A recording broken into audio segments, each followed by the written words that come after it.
நண்பர்களுக்கு வணக்கம். நான் உங்கள் இமானுவேல். நேற்றைய இரவு நேர வீடியோவில் நான் சில தகவல்களை உங்கள் கூட பகிர்ந்து கொண்டிருந்தேன். அதன்படி பார்த்தீங்கன்னாக்கா, சுழற்சியானது வடகோடி இலங்கைக்கு மிக நெருக்கத்தில் இருக்கக்கூடிய கடலோர பகுதிகளில் அடுத்து வரக்கூடிய சில மணி நேரங்களில் நிலை கொள்ள இருக்கிறது. அதன் பிறகு அது மேலும் நகர்ந்து டெல்டாவிற்கு மிக நெருக்கத்தில் இருக்கக்கூடிய வங்கக்கடல் பகுதிகளில், அதாவது டெல்டாவின் கடலோர மாவட்டங்களுக்கு கிழக்கில் நிலை கொள்ளும். கரையோரத்திலே கொஞ்சம் தூரம் அது நகர்ந்து செல்லும். அதனால் வடகடலோர மாவட்டங்களில் கனமழை முதல் மிக கனமழை அடுத்து வரக்கூடிய 24 மணி நேரத்திலிருந்து 48 மணி நேரத்திற்கு இருக்கிறது என்பது போல தான் சொல்லியிருந்தேன்.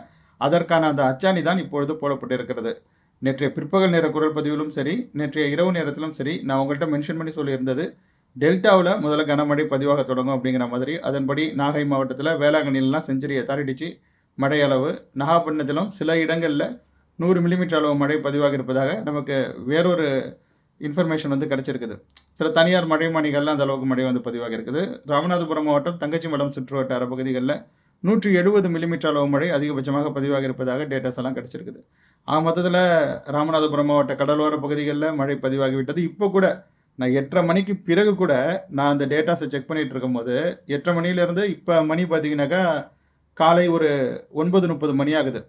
அதாவது இன்றைக்கு தேதி 21/10/2025 அக்டோபர் மாதம் 21ஆம் நாள் 2025ஆம் வருடம் தீபாவளிக்கு மறுநாள்.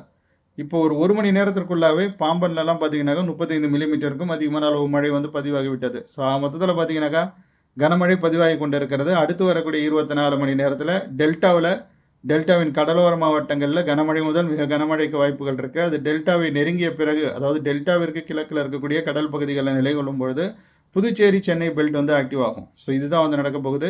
இது தொடர்பான விரிவான எழுத்துப்பூர்வமான தகவல்களை நமது முகநூல் பக்கத்தில் பகிர்ந்திருக்கேன். நம்ம போஸ்ட் பக்கத்தில் கூட நான் நமது யூடியூப்பில் பகிர்றேன். அவ்வளோதான். நெக்ஸ்ட் வீடியோவில் சந்திக்கலாம். வீடியோ லென்த் இது ரொம்ப ஜாஸ்தியாக போடக்கூடாது இல்லையா? ஷார்ட் வீடியோ இது. ஸோ இதோட நான் நிறைவு பண்ணிக்கிறேன். பிற்பகல் நேர வீடியோவில் நம்ம ரொம்ப டீட்டெயில்டாகவே அதனுடைய அந்த நகர்வுகளை அனலைஸ் பண்ணலாம். ஸோ இப்படி தான் ஸ்டெப் பை ஸ்டெப்பாக போகணும். அப்போ தான் அது அக்யூரேட்டாக இருக்கும். இப்போ நம்ம என்ன எதிர்பார்த்தோமோ அது நடந்திருக்குது. ஸோ நெக்ஸ்ட் நம்ம என்ன எதிர்பார்க்குறோமோ அது நடப்பதற்கான வாய்ப்பும் இருக்குது. மீட் பண்ணலாம் நெக்ஸ்ட் வீடியோவில். அதுவரை காத்திருங்க. நன்றி, வணக்கம்.